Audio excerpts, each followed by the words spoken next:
Welcome to film forensics. तो आज हम एक्सप्लेन करने जा रहे हैं वेंसडे सीजन 1 का एपिसोड 2। वीडियो शुरू करने से पहले अगर आपने एपिसोड 1 का एक्सप्लेनेशन नहीं देखा है तो आई बटन पर क्लिक करके एपिसोड 1 देख लीजिएगा। तो शुरू करते हैं वीडियो को। एपिसोड 2 की शुरुआत में हम देखते हैं कि शेरिफ गैल्पिन और पूरी पुलिस फोर्स रोमन की बॉडी ढूंढ रही होती है, लेकिन उन्हें रोमन की बॉडी नहीं मिलती। अगले सीन में हम देखते हैं शेरिफ गैल्पिन वेंसडे से पूछते हैं कि तुम वहाँ क्या कर रही थी। वेंसडे बताती है कि उसे जंगल से एक आवाज आई और जब वो वहाँ पर गई तो उसने राक्षस को रोमन पर हमला करते हुए देखा। ये देखकर वेंसडे बेहोश हो गई। शेरिफ और वेंसडे आपस में बात कर रहे होते हैं, तभी वहाँ पर रोमन आ जाता है। वेंसडे रोमन को देखकर शॉक हो जाती है क्योंकि रोमन को वेंसडे के सामने उस राक्षस ने मार दिया था। अगले सीन में हम देखते हैं कि वेंसडे डॉक्टर किम्बोर्ड के पास थेरेपी सेक्शंस ले रही होती है। डॉक्टर किम्बोर्ड वेंसडे को अपनी बातों में फंसाकर अपना थेरेपी सेक्शन पूरा कर लेती है। डॉक्टर किम्बोर्ड के घर से बाहर निकलते समय वेंसडे टायलर से मिलती है। टायलर भी अपने थेरेपी सेक्शंस लेने डॉक्टर किम्बोर्ड के पास आता है। टायलर वेंसडे से कहता है कि उसे वेंसडे पे पूरा विश्वास है। अगले सीन में हम देखते हैं कि इनिट पोकअप की तैयारी कर रही होती है। पोकअप एक तरीके का कंपटीशन है जिसमें बोटिंग और मैराथन होती है। इस कंपटीशन को हर बार बियांका ही जीतती है। वेंसडे इनिट से रोमन के बारे में पूछती है। इनिट वेंसडे को जेवियर से मिलने को कहती है क्योंकि जेवियर रोमन का रूममेट होता है।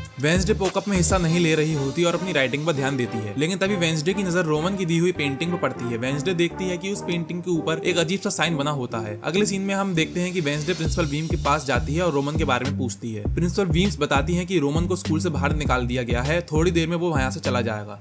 प्रिंसिपल वीम्स को वेंसडे की साइकिक झलक के बारे में भी पता होता है। वो वेंसडे को बताती है कि वेंसडे की मॉम यानी कि मोटिशिया एडम्स को भी इस एज में ऐसी विजन्स आते थे। इसके बाद वेंसडे थिंग को रोमन पर नजर रखने को कहती है। अगले सीन में हम देखते हैं कि वेंसडे जेवियर से मिलती है और रोमन के बारे में पूछती है। जेवियर बताता है कि रोमन एक सीधा लड़का था, लेकिन कुछ दिनों से वो पागलों जैसी हरकतें कर रहा था। फिर जेवियर वेंसडे और टायलर के बीच के रिलेशन को भी पूछता है। वेंसडे कहती है कि टायलर सिर्फ मुझे रेलवे स्टेशन ले जा रहा था। जेवियर वेंसडे को टायलर से दूर रहने की सलाह देता है। अगले सीन में हम देखते हैं कि वेंसडे यूजिन ऑटिंगर से मिलती है जो कि वीन्स की रखवाली करता है। तभी वहां पर थिंग आ जाता है और वेंसडे को कुछ सिग्नल देता है। तभी हम देखते हैं कि रोमन अपनी पैकिंग पूरी करके कार से जा रहा होता है। वेंसडे रोमन से कुछ बात करने की कोशिश करती है, लेकिन रोमन वहां से चला जाता है। वेंसडे थिंग को रोमन की कार के पीछे लगा देती है। रोमन रेलवे स्टेशन पहुंच जाता है। थिंग भी रोमन के पीछा करते हुए रेलवे स्टेशन आ जाता है। रोमन टॉयलेट की तरफ जाता है, लेकिन टॉयलेट में जाते समय रोमन होता है, लेकिन बाहर निकलते समय वो किसी दूसरे आदमी में बदल जाता है। थिंग उसे पहचान नहीं पाता और थिंग इस काम में फेल हो जाता है। फिर हम देखते हैं कि वो आदमी और कोई नहीं बल्कि प्रिंसिपल वीम्स होती हैं, जो कि अपना भेष बदल सकती हैं। अगले सीन में हम देखते हैं कि थिंग वेंसडे को सब कुछ बताता है और वेंसडे थिंग से काफी नाराज हो जाती है। वेंसडे मिस थॉर्नहिल की क्लास में होती है। जेवियर अपनी साइकिक पेंटिंग की मदद से एक पेंट करी हुई मकड़ी को जिंदा कर देता है और वेंसडे को इंप्रेस करने की कोशिश करता है, लेकिन वेंसडे उस मकड़ी को मार देती है और पूरा क्लास हंसने लगता है। वेंसडे एक ब्रिलियंट स्टूडेंट होती है जो कि बियांका को हर चीज में टक्कर दे रही होती है। बियांका वेंसडे से जेलस होती है। वेंसडे जंगल में जाकर राक्षस को ढूंढना चाहती है, लेकिन प्रिंसिपल वीम्स उस पर हर समय नजर रखी रहती है। वेंसडे इनिट से उसकी मदद करने को कहती है। इनिट मदद करने को तैयार हो जाती है, लेकिन वो वेंसडे से कहती है कि उसे पहले थिंग से माफी मांगनी होगी। थिंग वेंसडे से नाराज होता है।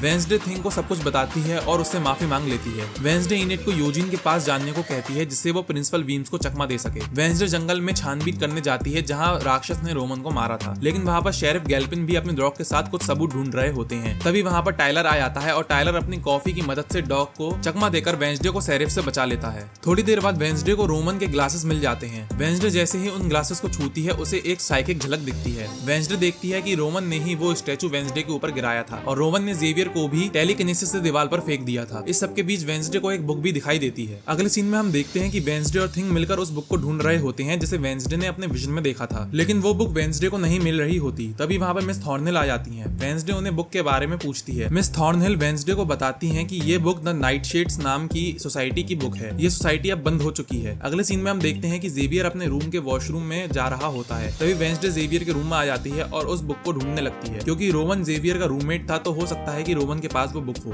बुक को ढूंढते हुए वेंसडे को रोमन के बेड के नीचे एक मास्क मिलता है, लेकिन तभी जेवियर वॉशरूम से बाहर आ जाता है। वेंसडे जेवियर के बेड के नीचे छिप जाती है। तभी वहां पर बियांका आ जाती है। बियांका जेवियर की एक्स होती है। बियांका के पास सायरन पावर होती है जिसकी मदद से वो किसी को भी अपने वश में कर सकती है। बियांका जेवियर से पूछती है कि आखिर वो वेंसडे को पसंद करता है या नहीं। तभी हमें पता चलता है कि जेवियर वेंसडे को पसंद करता है। तभी बियांका वेंसडे के बारे में बुरा भला कहने लगती है। बियांका बताती है कि कल पोकअप में वो चीटिंग से इनिट को हराने वाली है। अगले सीन में हम देखते हैं कि इनिट रो रही होती है। तभी हमें पता चलता है कि इनिट की पार्टनर यूको को खाने में बियांका ने कुछ मिला दिया था, जिस वजह से वो हॉस्पिटल में एडमिट है। और अब इनिट के पास कोई पार्टनर नहीं होता है, लेकिन वेंसडे इनिट की पार्टनर बन जाती है। क्योंकि बियांका एक सायरन होती है, इसलिए वो पानी में कुछ भी कर सकती है। वेंसडे एक प्लान बनाती है और इनिट की टीम जिसका नाम ब्लैक कैट्स होता है उसे ज्वाइन कर लेती है। अगली सुबह एक पोकअप शुरू होने वाला होता है जिसमें 4 टीमें हिस्सा लेती हैं। बोट रेस शुरू होते ही बियांका अपने एक सायरन दोस्त को पानी के अंदर अंदर भेज देती है, जो कि दूसरी टीम की बोट को पलट रहा होता है। वेंसडे उस सायरन को देख लेती है और उस पर एक जाल फेंक देती है। बोट को जंगल के साइड लगाकर वेंसडे फ्लैग लेने जाती है। वेंसडे जैसे ही फ्लैग को लेती है उसे एक और विजन आता है। वेंसडे को एक लड़की दिखाई देती है जो कि वेंसडे से कहती है कि असली चाबी तुम ही हो। तभी वहाँ पर बियांका आ जाती है और वेंसडे को भी होश आ जाता है। वेंसडे फ्लैग को लेकर बोट की तरफ बढ़ती है। इनेट जोकर टीम की बोट में एक छेद कर देती है, जिससे जोकर टीम भी बाहर हो जाती है। अब बियांका और वेंसडे की टीम बची होती है, लेकिन तभी वहाँ पर बियांका का दोस्त जाल से बाहर निकलकर वेंसडे की बोट को भी पलटने वाला होता है, लेकिन थिंग पानी में जाकर उसके फेस पे एक पंच मार देता है और एंड में ब्लैक कैट्स यानी कि वेंसडे की टीम इस मैच को जीत जाती है। अगले सीन में हम देखते हैं कि ब्लैक कैट सेलिब्रेट कर रही होती हैं। वेंसडे थककर एक स्टैचू के नीचे बैठ जाती है। तभी वेंसडे नोटिस करती है कि उस स्टैचू के हाथ में जो बुक है उस पर बिल्कुल वैसा ही निशान है जैसा कि रोमन की दी हुई पेंटिंग पे था। अगले सीन में हम देखते हैं कि वेंसडे आधी रात में उस स्टैचू के पास जाती है। उस स्टैचू की बुक में कुछ पहेलियां दी होती हैं, जिसे वेंसडे बड़ी आसानी से सॉल्व कर देती है, जिसका आंसर होता है स्नैप ट्वाइस। वेंसडे जैसे ही 2 बार स्नैप करती है वो स्टैचू हिलने लगता है और एक सीक्रेट डोर ओपन हो जाता है। वेंसडे जैसे ही उस डोर के अंदर रूम में जाती है वो देखती है कि उस रूम में बहुत सारी बुक्स और पेंटिंग होती हैं। वेंसडे को वहां पर वो बुक भी मिल जाती है जिसका विजन उसने देखा था। वेंसडे उस बुक को लेकर जा ही रही होती है, तभी उस पर कोई काला कपड़ा फेंककर उसे किडनैप कर लेता है और यहीं पे एपिसोड 2 खत्म हो जाता है। वेंसडे सीरीज के सीजन 1 का एपिसोड 3 जल्दी ही आपके लिए लेके आएंगे। मिलते हैं अगली वीडियो में, तब तक के लिए बाय बाय।